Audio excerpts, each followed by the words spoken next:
Doctor साहब, chief justice काजी फाइसा साहब ने आज फुल कोर्ट रेफरेंस से खिताब भी किया, जबकि फुल कोर्ट रेफरेंस में आज 5 जजेस की अदम शिरकत भी रही है। देखिए जी, सबसे पहले तो ये जो वाकया पेश आया भी अफसोसनाक, ये एक इसको कोई सियासी रंग नहीं देना चाहिए। ये एक मुजरिमाना फेल है जी। और इसमें जो भी मुलविस है इसकी तहकीकात प्रॉपर होनी चाहिए। इसको कोई सियासी रंग नहीं देना चाहिए। ये जो कैदियों का भी इशू, और इसको बिल्कुल ज़ीरो टॉलरेंस के साथ इसको देखना चाहिए, एक मुजरिमाना फेल के तौर पे, सियासत से हट के जो भी है, लेकिन प्रॉपर तहकीकात के बाद। दूसरी जो बात है वो ये है कि फाइजा साहब रुखसत हुए।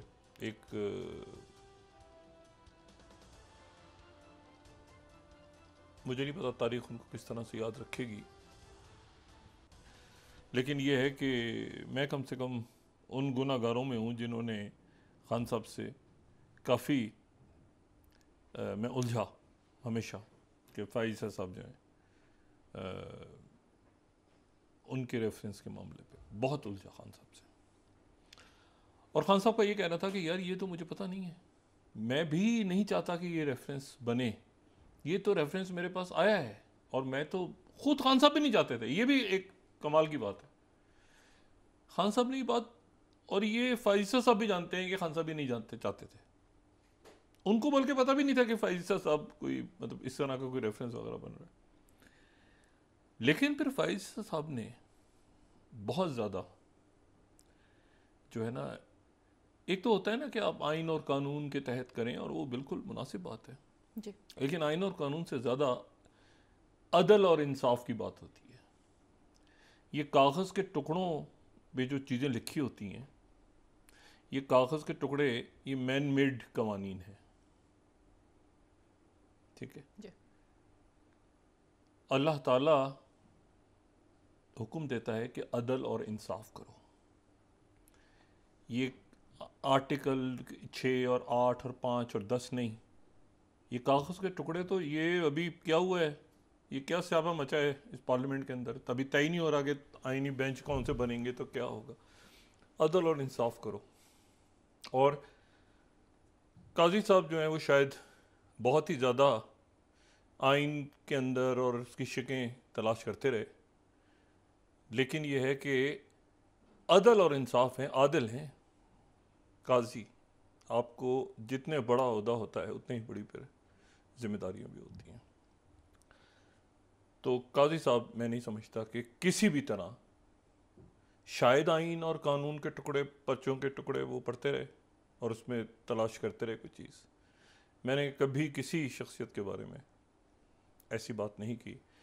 अजमल मियाँ साहब को भी और सज्जाद अली शाह साहब भी और बाकी जज साहिबान जो मौजूद हैं या नहीं हैं, नसीम हसन शाह साहब से लेके बहुत से लोगों से मुलाकातें रही सालों में, लेकिन मैंने कभी, यानी चाहे वो माशाल्लाह दौर में हो या बाद में, इस किस्म की एक पर्सनैलिटी जो है वो, मैं काजी साहब बसद एहतराम अच्छे शख्स होंगे ज़ाती ज़िंदगी में, लेकिन ये है कि वो उनकी ज़ाती ज़िंदगी से हट के, मैं देखें ये सारी बातें छोड़ दें, बल्ला छीना, ये छीना, वो चीज़ छोड़ दें, ये बल्ला छीना, ये आइन क्या कहता है, मखसूस नशिस्तें, ये काजी साहब ख़ुद क्या सोचते हैं, ये बात इम्पॉर्टेंट है। क्या वो समझते हैं कि वो उन्होंने इंसाफ किया? अगर समझते हैं वो, तो मेरा ख्याल है कि उनको अपने ख़ुद इसका जायज़ा लेना चाहिए। लेकिन खल्क़ खुदा जो है वो उनकी नज़र मतलब लोग देखते ही रह गए और काजी साहब अपनी ही ज़ात में मगन रहे। इंसाफ क्या दिया? मैंने आपसे कहा नहीं, तहरीक इंसाफ को छोड़ दें आप मतलब है कि अपने उस पर लगे हुए थे, उस चक्कर में आपने सारा जो है वो, तो अफसोस है। और मैं नहीं समझता कि काजी साहब को ख़ुद भी अंदाज़ा होगा इस बात का, होना चाहिए। और अगर उनको उम्मीद थी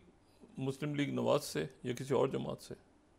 वो शायद नहीं जानते कि थ्रो अंडर द बस। आज इन्होंने इफ्तिखार चौधरी साहब का जिक्र किया। इफ्तिखार चौधरी साहब जो हैं वो बहुत से लोगों पे तनकीद करते हैं मैं भी कुछ तो थोड़ी बहुत तनकीद करता हूँ, लेकिन मैं मजमूई तौर पे इफ्तिखार चौधरी साहब के जो बहुत से काम हैं उनके, ख़ास तौर पे कराची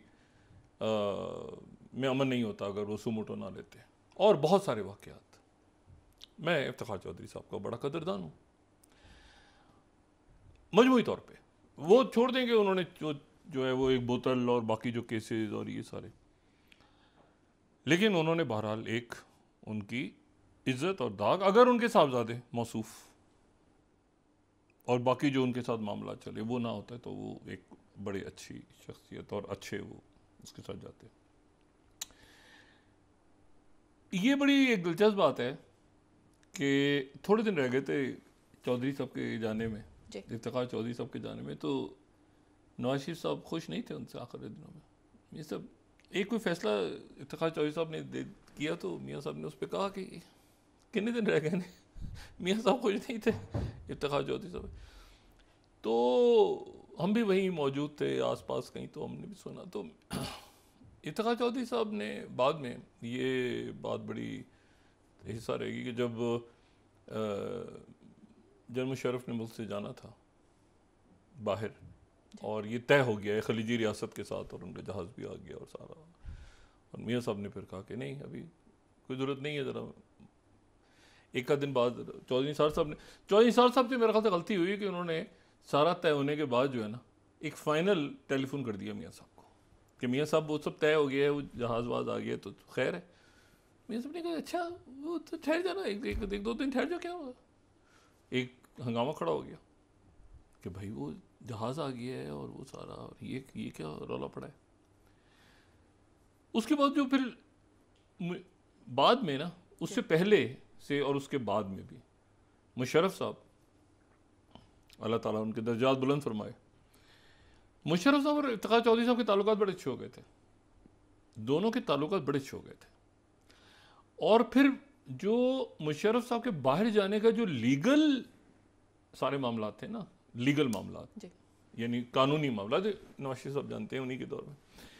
तो फिर उसके जो कानूनी तकाजे थे सारे, वो फिर उसमें इफ्तिखार चौधरी साहब का बहुत बड़ा रोल था। वो सारे उसका जो कानूनी रंग उसको जो था तो चौधरी साहब ने उसमें, और इफ्तिखार चौधरी साहब और मुशर्रफ साहब के ताल्लुकात बड़े ज़बरदस्त हो गए थे। देखिए मुशर्रफ साहब के पाकिस्तान जाने से पहले ही वो तलखियाँ वगैरह सारी ख़त्म हो गई थी जो 2007 में खड़ी हुई। तो ये अच्छा होता कि काजी साहब एक ये ग्रुप ख़त्म करवा के जाते, ये ख़त्म होता किस्सा। लेकिन मैं आपको एक बात बताऊं, मैं पूरी उम्मीद करता हूं कि ये अब ख़त्म हो जाएगी ग्रुपिंग, अब अदालत में, और ये इससे बड़ी कोई हमारी बदकिस्मती नहीं थी कि अदालत में तफरीक पैदा हुई। वो पैदा हुई शायद पिछले दौर में, यानी पीडीएम प्री पीडीएम शायद हुई या पोस्ट पीडीएम हुई या जो भी हुआ वो मतलब, लेकिन ये है कि मेरा ख्याल है अब जो है वो ख़त्म हो जाएगी, क्योंकि अक़लियत अक्सरियत और वो सारे, और ख़ुद अदालत भी इस बात को यकीनन देखेगी। ये मेरी कुछ बड़े सीनियर वकला से जो बज़ाहिर जो है आज, यानी आप यूँ समझ लें कि फ़ाइज़ साहब के साथी हैं, उनसे बातें, उन्हें भी आईनी तरमीम नहीं समझ में आ रही, उन्हें भी नहीं समझ में आ रही कि आईनी बेंच कैसे होगा, कौन से मुकदमे कहाँ जाएंगे, क्या स्यापा पड़ेगा, कैसे बेंच बनेंगे, क्या होगा, तो उनको भी नहीं समझ में आ रही। तो मैंने किसी से कहा, मैंने कहा आप तो उनके दाएं बाएं बैठे हुए थे, तो उन्हें कहा डॉक्टर साहब वो हालात का तकाजा है कि हमें बैठना पड़ा है उनके साथ, हमें भी नहीं समझ में आया, मतलब उसको कोई डिफेंड ही नहीं कर पा रहा कि ये क्या है। तो काजी साहब से बहुत एहतराम के साथ काजी साहब ने मायूस किया, और अगर वो कुछ, और आखिर में तो बिल्कुल ये ऑब्वियस हो गई थी चीज़ के सारी तरमीम और बाकी मामला। तो और देखें ह्यूमन राइट्स के हवाले से फैसला ही नहीं हो पाया। ये सियासी चीज़ को भी आप छोड़ देना, बल्ला और इलेक्शन, वो ह्यूमन राइट्स के इश्यूज, इंसानी हकूक, लोग पढ़ें और फैसला करके जाएँ कौन किधर है क्या है, वो मतलब अजीब मामला है। तो वो बदकिस्मती के साथ जो है ना, वो फ़ाइज़ साहब, मेरा नहीं ख्याल के इनका और जस्टिस मुनीर साहब का मुकाबला होगा आपस में, और मेरा ख्याल से मुनीर साहब पीछे रह जाएंगे। बहरहाल हमारी नई ख्वाहिशात हैं, लेकिन मैं एक तबसरा जो है उन पे ये वो तो वही कर सकता हूँ जो उनके साथी जज कर रहे हैं, मैं वही बात, उन्हीं की बातें दोहरा रहा हूँ। बाकी मियाँ साहब, नवाज शरीफ साहब खैरियत से गए, अल्लाह ताला उन्हें सेहत अता फरमाए, और वो दुबई गए हैं, वहाँ से लंदन जाएंगे। सवाल ये नहीं है कि वो क्यों गए हैं, सवाल ये है कि वो आए क्यों थे। ये भी एक इशू है। और मैं हमेशा का, और उनकी हुकूमत है, देखें ये आगे जाके तो बात खुलेगी, मैं अभी बात करना नहीं चाह रहा, ये जो जब तक ये तय नहीं होगा ना कि ये कैसे हुआ, ये कॉम्बो पैकेज कैसे तैयार हुआ अरेंजमेंट का, कि आईनी ओहदे पीपल्स पार्टी लेगी और तमाम तर बुराइयाँ, तमाम तर अच्छे और बुरे इश्यूज। अच्छा मैं आपको बताऊं, ये कुछ खुदा का करना ऐसा भी है कि बहुत बुरे इश्यूज जो हैं वो ये था कि शायद शहबाज शरीफ साहब के ऊपर चले, जब मैंने कल भी बात की थी। देखिए IMF का मायदा हो गया, शहबाज शरीफ साहब की ज़ात क्या, उन्होंने कभी कोई ऐसी तल्ख बात आगे से नहीं की, सिर्फ इस तरह की नहीं हुई।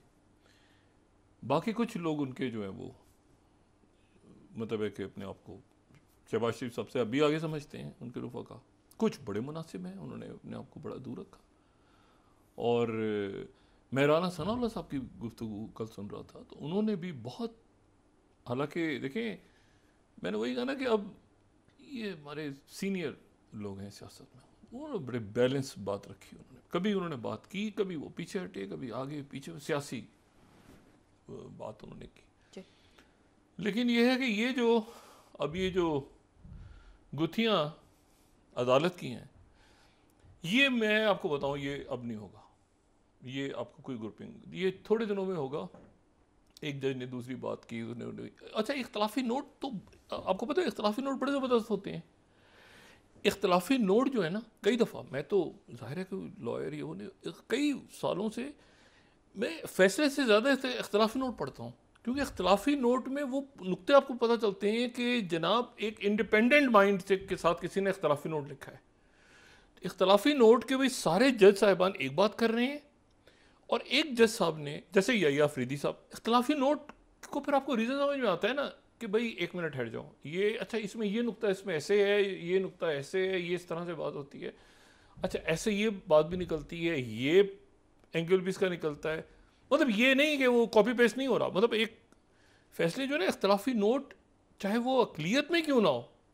कई दफ़ा ऐसा होता है कि वो आपको लगता है कि यार ये मुख्तलिफ है, वो खिलाफ नहीं रहे, मैं अपनी कई दफ़ा आपको लगता है कि इख्तलाफी नोट ही शायद सही था, कई सालों से हम कवर कर रहे हैं अदालतों को, तो ये शायद अक्सरियती फैसले से इख्तलाफी नोट अच्छा था, फिर कहते हैं नहीं इख्तलाफी नोट नहीं। तो ये जो डेसेंट होता है ना इख्तलाफ, ये अलग बात है, मगर ये तो गालम गलोच शुरू हो गई थी ना आखिर में, तो बिल्कुल वो जो मंसूर अली शाह साहब, वो ये काजी साहब को, और ये कैसे चढ़ गया, फैसला कैसे हो गया, और रजिस्ट्रार को बुलाओ, और ये तो मेरा ख्याल है कि काजी साहब बहरहाल अल्लाह ताला खुश रखे, उन्हें खैरियत से वो गए हैं, लेकिन ये कि कोई अच्छा, मेरा नहीं ख्याल कि अच्छा आखिर में जाते जाते अपने दोस्तों को सबको गिले शिकवे दूर करके जाते तो बेहतर था, आखिरी एक दिन में भी वो उनको अच्छा नहीं हुआ। बहरहाल अच्छा दूसरी जो बात है वो ये है कि देखें ये ख़त्म होगा टर्मोइल, ये ख़त्म करना पड़ेगा, ये अभी वाक़या हुआ है इसमें, ये इसको ख़त्म, ये जो भी है ना, ये मुजरमाना फेल है, ये सियासी फेल नहीं है, ये मुजरमाना फेल है, ये क्रिमिनल एक्टिविटी, ये ख़त्म करनी पड़ेंगी। दूसरा ये IMF के साथ मामला हमने आगे कैसे चलानी है, वही बात सिक्योरिटी, दोबारा फिर सिक्योरिटी के क्राइसिस है आपका, सिक्योरिटी कांस्टेंट होती है, सिक्योरिटी आप कभी कह ही नहीं सकते कि सिक्योरिटी जो है ना, आप देखा अभी टर्की के अंदर पुरसुकून, टर्की में वो PKK वाले ये कांस्टेंट फैक्टर है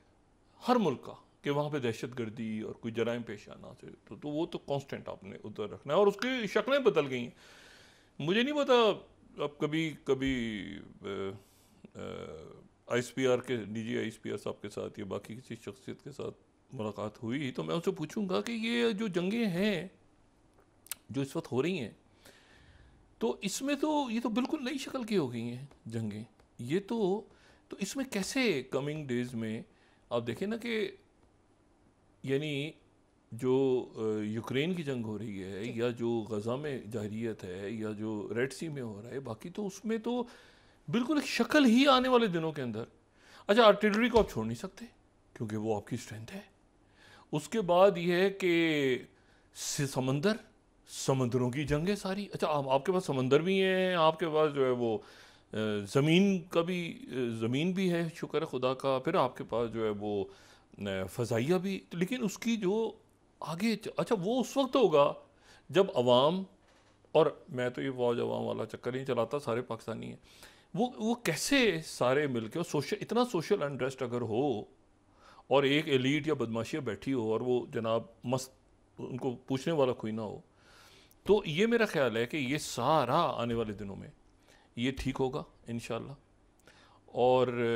ये सोशल अनरेस्ट भी ख़त्म होगा।